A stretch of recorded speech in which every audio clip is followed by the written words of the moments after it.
बहुत समय पहले की बात है। भारत के एक छोटे से गांव में एक संत रहते थे, जिनका नाम संत उदास था। वह अपने नाम के विपरीत हमेशा मुस्कुराते रहते थे और उनके पास आने वाले हर व्यक्ति के चेहरे पर मुस्कान ला देते थे। संत उदास अपने ज्ञान, साधना और शांतिपूर्ण स्वभाव के लिए प्रसिद्ध थे। उनके आश्रम में लोग दूर दूर से आते थे, जीवन के प्रश्नों का उत्तर पाने और अपने दुखों का समाधान खोजने के लिए। गांव में एक और व्यक्ति रहता था, जिसका नाम रिवाड़ सिंह था। वह साहसी और बलशाली था, लेकिन उसका स्वभाव बहुत क्रोधी और अहंकारी था। रिवाड़ को संतों और उनकी शिक्षा पर बिल्कुल विश्वास नहीं था। वह मानता था कि संसार में केवल बल और धन ही सब कुछ है। एक दिन रिवाड़ ने संत उदास के बारे में सुना। लोग उनके बारे में कह रहे थे कि वह चमत्कारी है और उनकी बातों से जीवन बदल जाता है। रिवाड़ ने इसे मजाक समझा और सोचा कि वह संत उदास को सबके सामने चुनौती देगा। उसने ठान लिया कि वह संत को नीचा दिखाएगा और यह साबित करेगा कि उनकी शिक्षा महज ढोंग है। रिवाड़ सिंह संत उदास के आश्रम में पहुंचा। वहां का शांत माहौल देखकर उसे थोड़ी हैरानी हुई, लेकिन उसने अपनी योजना नहीं बदली। वह संत के पास गया और ऊंची आवाज में बोला, महात्मन, मैंने सुना है कि आप बहुत ज्ञानी और चमत्कारी है। अगर यह सच है तो मुझे मेरे प्रश्नों का उत्तर दीजिए।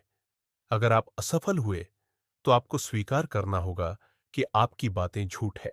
संत उदास ने उसकी बातों को मुस्कुराते हुए सुना और बोले, पूछो वत्स, अगर तुम्हारे प्रश्न तुम्हारी जिज्ञासा को शांत कर सके तो मैं प्रयास करूंगा। रिवार्ड ने सबसे पहला प्रश्न पूछा, अगर आप सच में इतने ज्ञानी हैं तो मुझे बताएं कि संसार का सबसे बड़ा सत्य क्या है। संत उदास ने बिना समय गंवाए उत्तर दिया, संसार का सबसे बड़ा सत्य है मृत्यु। हर जीवित प्राणी को यह स्वीकार करना होगा। यह सत्य है जिसे कोई नकार नहीं सकता। रिवार्ड ने संत के उत्तर पर सोचा, लेकिन उसे कोई खामी नहीं मिली। उसने दूसरा प्रश्न पूछा।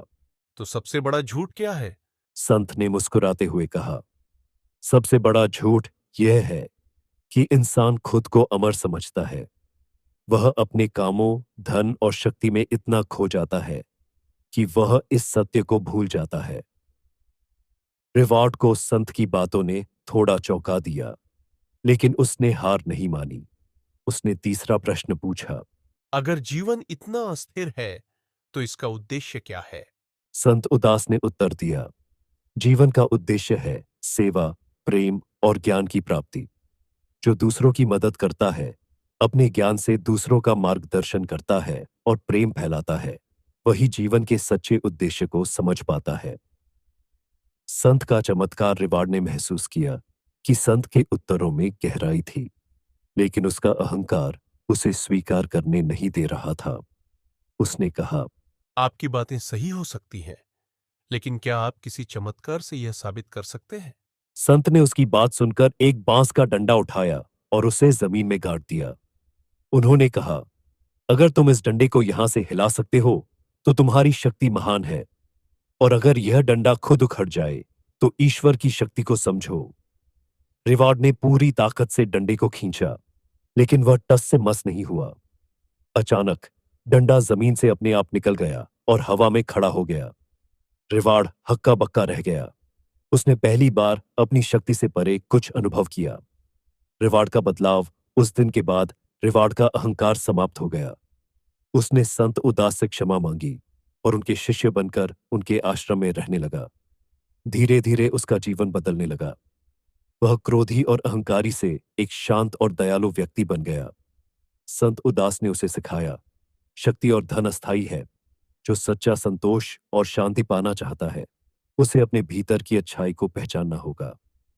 निष्कर्ष रिवाड़ की कहानी हमें यह सिखाती है कि जीवन में सबसे बड़ी शक्ति धन और बल नहीं, बल्कि ज्ञान, प्रेम और सेवा है।